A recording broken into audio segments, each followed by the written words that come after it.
Hey guys, welcome back to Blue Color take.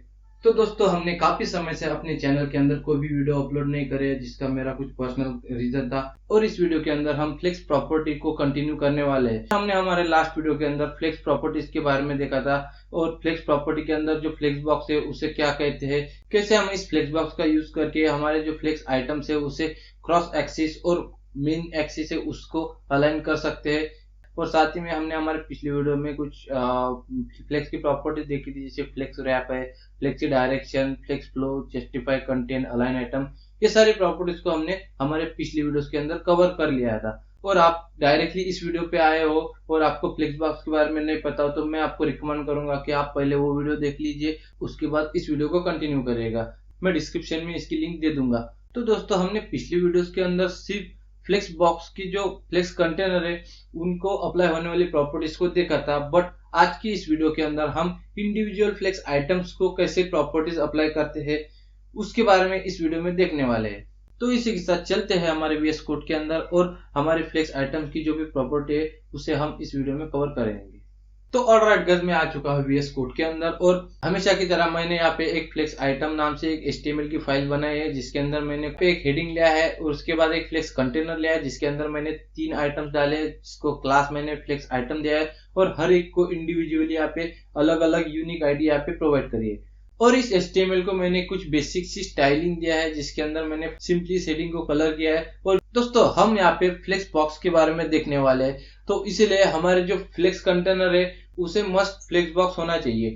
अगर वो flex box नहीं होगा तो हमने हमारे फ्लेक्स आइटम्स बोलो या फिर फ्लेक्स कंटेनर को जो भी प्रॉपर्टीज अप्लाई करे वो यहाँ पे वर्क नहीं होगी। इसलिए आपको यहाँ पे हमारे जो फ्लेक्स कंटेनर है उसे डिस्प्ले फ्लेक्स यहाँ पे करना ही पड़ेगा। उसके बाद ही हमारे जो फ्लेक्स आइटम्स की प्रॉपर्टीज है या फिर फ्लेक्स कंटेनर की जैसे जस्टिफाई कंटेंट नाम से जो प्रॉपर्टी है वो यहाँ पे अप्लाई होगी। तो मैंने यहाँ पे सिंपली इसे जस्टिफाई कंटेंट सेंटर लिया है, ताकि मेरे जो आइटम्स है वो मैं सेंटर में प्लेस करना चाहता हूँ। उसके बाद मैंने यहाँ पे हमारे जो फ्लेक्स आइटम है उसे कुछ CSS दी है, ताकि ये हमें कुछ बॉक्स शेप में दिखाई दे। और इन तीनों आइटम्स को मैंने अलग अलग यहाँ पे कलर दिया है। तो इसका जो भी आउटपुट है after use applying this CSS हमें कुछ इस तरह से यहाँ पे देखने को मिलेगा। आप देख सकते हो यहाँ पे हमने हमारे जो फ्लेक्स आइटम्स है उसे सेंटर में प्लेस करा है और इसे कुछ हमने यहाँ पे हाइट विड्थ और पैडिंग मार्जिन देके इस तरह से हमने इन आइटम्स को अलग अलग कलर्स के थ्रू यहाँ पे शो करा है।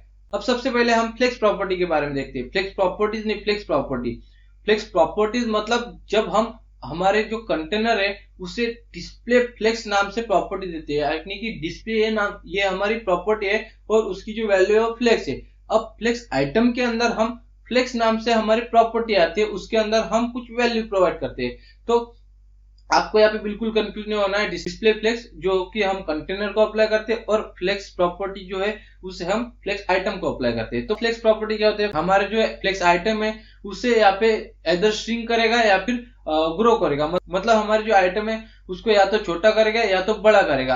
और जो हमारे फ्लेक्स कंटेनर की टोटल यहाँ पे विड्थ आपको दिखाई देगा, उसके अंदर जितनी भी अवेलेबल स्पेस है वो हमारा जो ये आइटम है वो ऑक्यूपाई कर लेगा। अब कैसे, उसके लिए हमें सिंपली हमारा जो आइटम है, मान लो मैं यहाँ पे फ्लेक्स आइटम 1 को यहाँ पे फ्लेक्स प्रॉपर्टी दूंगा अब और उसको वैल्यू दे दूंगा 1। अब जैसे मैं इसे सेव करूंगा तो आप देखना हमारा जो ये फर्स्ट वाला आइटम है वो जितनी भी अवेलेबल स्पेस है हमारे फ्लेक्स कंटेनर के अंदर उसे यहाँ पे ऑक्यूपाई कर लेगा।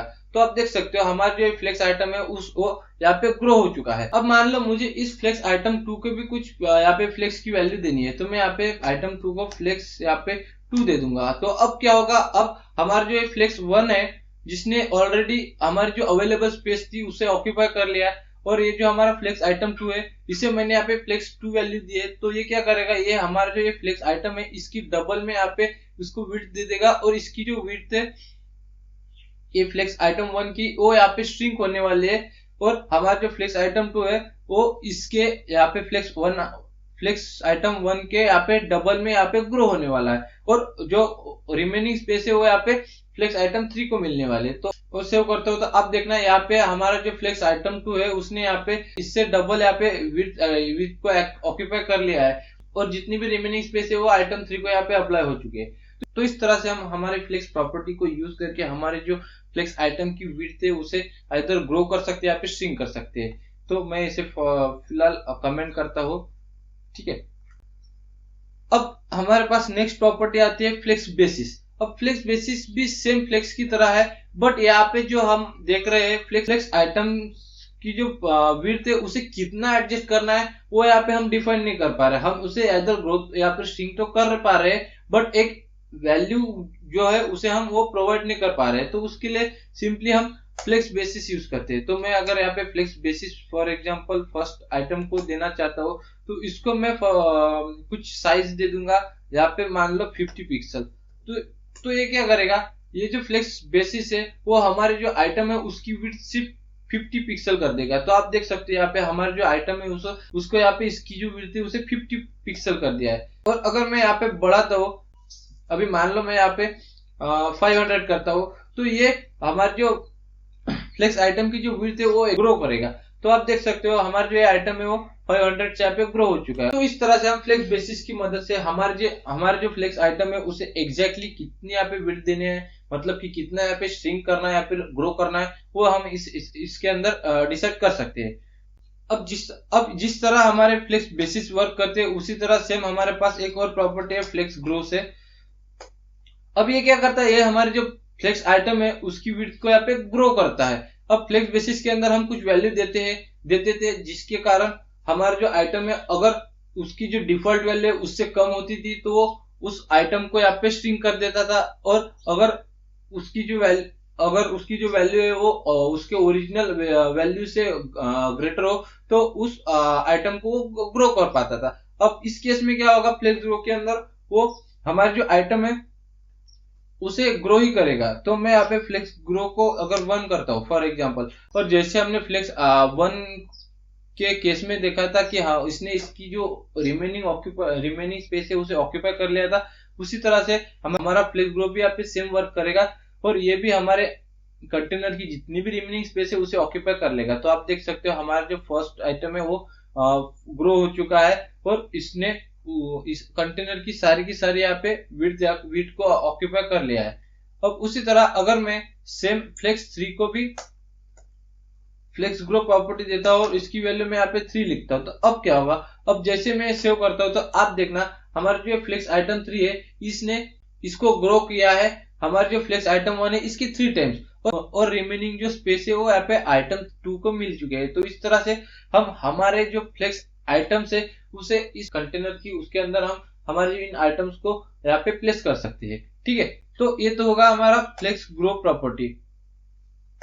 ये फ्लेक्स बेसिस, फ्लेक्स ग्रो और फ्लेक्स प्रॉपर्टी ऑलमोस्ट सेम है, बस थोड़ा थोड़ा सा यहाँ पे डिफरेंस आपको देखने को मिलेगा। अब इसके बाद हमारे पास एक और प्रॉपर्टी है जिसका नाम है ऑर्डर प्रॉपर्टी। अब हम क्या कर रहे थे, हमारे जो फ्लेक्स आइटम है उन आइटम्स को आइदर ग्रो कर रहे थे या फिर श्रिंक कर रहे थे। अब ऑर्डर प्रॉपर्टीज के अंदर क्या होता है, हम हमारे फ्लेक्स के जो आइटम्स है उनकी जो ऑर्डर है उसे हम यहाँ पे चेंज कर सकते हैं और हमारे फ्लेक्स आइटम को एग्जैक्टली कौन से ऑर्डर में रहना चाहिए वो यहाँ पे हम उसे डिफाइन कर सकते हैं। तो हम देखते हैं कि ऑर्डर प्रॉपर्टी क्या होते हैं। अब हमारे जो फ्लेक्स आइटम्स है उसकी जो डिफॉल्ट प्रॉपर्टीज है वो आपको जिस तरह से देखने को मिलता है, जिस तरह से हमने हमारे एलिमेंट्स को लिखा है उसी तरह से हमारे जो एलिमेंट की जो ऑर्डर होती है उसी तरह से हमारे एलिमेंट को ऑर्डर यहाँ पे अप्लाई होती है। अब मैं यहाँ पे ऑर्डर लिखूंगा और इसको वैल्यू दे दूंगा 0 फॉर एग्जाम्पल। तो अब क्या होगा कि हमारे जो ऑर्डर है वो बाय डिफॉल्ट कुछ ना कुछ होगी। तो अगर मैंने यहाँ पे 0 वैल्यू लिया मतलब कोई भी यहाँ पे हमें चेंज देखने को नहीं मिलेगा, हमारे ऑर्डर एज इट इज रहेगी। बट जैसे मैं इसे अगर 1 करता हूँ और सेव करता हूँ तो अब देखना क्या होता है। अब मैंने इसे ऑर्डर 1 दिया है बट हमारा जो आइटम हो फिर भी लास्ट में चला गया है। अब ये कैसे हुआ, हमने तो यहाँ पे हमारे फर्स्ट वाले आइटम को 1 ऑर्डर दी थी, तो ये हमारा फर्स्ट ऑर्डर में यहाँ पे जाना चाहिए। बट हमारे जो बाकी के आइटम्स है उनमें भी कुछ डिफॉल्ट प्रॉपर्टीज होती है। जैसे मैंने यहाँ पे इधर 0 करा था तो हमारे यूआई के अंदर कोई भी हमें चेंज नहीं दिया, हमारा जो फर्स्ट वाला आइटम है वो फर्स्ट में दिखाई दे रहा था, मतलब कि हमारे जो आइटम्स है उसकी डिफॉल्ट प्रॉपर्टी यहाँ पे 0 होती है। अब इसीलिए मैंने जैसे इसको 1 करा और इन दोनों की प्रॉपर्टी जो है वो बाय डिफॉल्ट 0 थी, इसलिए ये हमारे ऑर्डर 1 से पहले आ गई और हमारे यूआई के अंदर हमें पहले सेकंड आइटम देखने को मिला, फिर उसके बाद लास्ट आइटम और उसके बाद जिसको हमने ऑर्डर 1 करा था वो हमें यहाँ पे दिखाई दिया।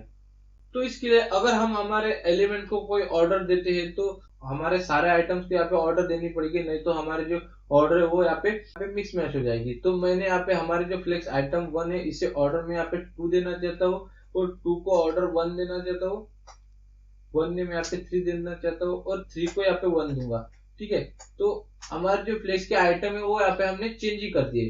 तो आप देख सकते हो हमारे जो आइटम से आइटम 1 वो सेकंड में दिखाई दे, आइटम 2 थर्ड में, और जो आइटम 3 है वो हमें सबसे पहले दिखाई दिया है। तो इस तरह से हम हमारे फ्लेक्स आइटम्स की ऑर्डर को यहाँ पे चेंज कर सकते हैं अपने हिसाब से। तो ये थी हमारी ऑर्डर प्रॉपर्टी। अब इसके बाद हमारे पास एक लास्ट प्रॉपर्टी आती है जिसको हम कहते हैं अलाइन सेल प्रॉपर्टी। अब अलाइन सेल का मतलब क्या है कि मैं खुद को अलाइनमेंट देना चाहता हूँ। मैं सबसे पहले इस ऑर्डर को यहाँ पे कमेंट करना चाहता हूँ और जो हमारा जो ऑर्डर है डिफॉल्ट ऑर्डर उसे मैं यहाँ पे एज इट इज रखना चाहता हूँ। तो हमारा जो आइटम जो फर्स्ट वाला है, अब मैं चाहता हूँ कि इसकी अलाइनमेंट में यहाँ पे चेंज करूँ। मतलब कि ये जो हमारा आइटम है, मैं चाहता हूँ कि ये आइटम मुझे यहाँ पे ये जो हमारा फ्लेक्स कंटेनर है इसके यहाँ पे सेंटर में दिखा दे या फिर लास्ट में दिखा दे। तो उसे कैसे कर सकते हैं? तो उसके लिए सिंपली मैंने हमारा जो कंटेनर है उसे कुछ हाइट दे दी है ताकि हमारे जो आइटम है वो आराम से अलाइन हो जाए। और जो फर्स्ट आइटम है उसे मैं यहाँ पे अलाइन सेल्फ करूंगा और उसे यहाँ पे ऑटो प्रॉपर्टी दूंगा। अब अलाइन सेल्फ ऑटो मतलब बाय डिफॉल्ट उसे उसमें कोई चेंज होने वाला नहीं है।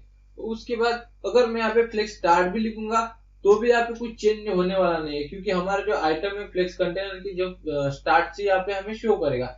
बट जैसे मैं अगर इसे सेंटर करता हूँ तो आप देखना हमारा जो आइटम है वो उसने खुद को यहाँ पे सेंटर में ढाल दिया है। मतलब इसकी जो हाइट है पूरे कंटेनर की उसके सेंटर में यहाँ पे हमें हमारा जो फर्स्ट वाला आइटम है वो यहाँ पे शो करेगा। अब इसको देखने के लिए सिंपली मैं यहाँ पे हमारा जो कंटेनर है उसे एक बॉर्डर दे दूंगा, तब आपको अच्छे से समझ में आएगा। एक 1 पिक्सल सॉलिड ब्लैक करता हूँ तो आप देखना हमारा जो फर्स्ट वाला आइटम है यहाँ पे हमारे कंटेनर के यहाँ पे एग्जैक्टली सेंटर में आ चुका है।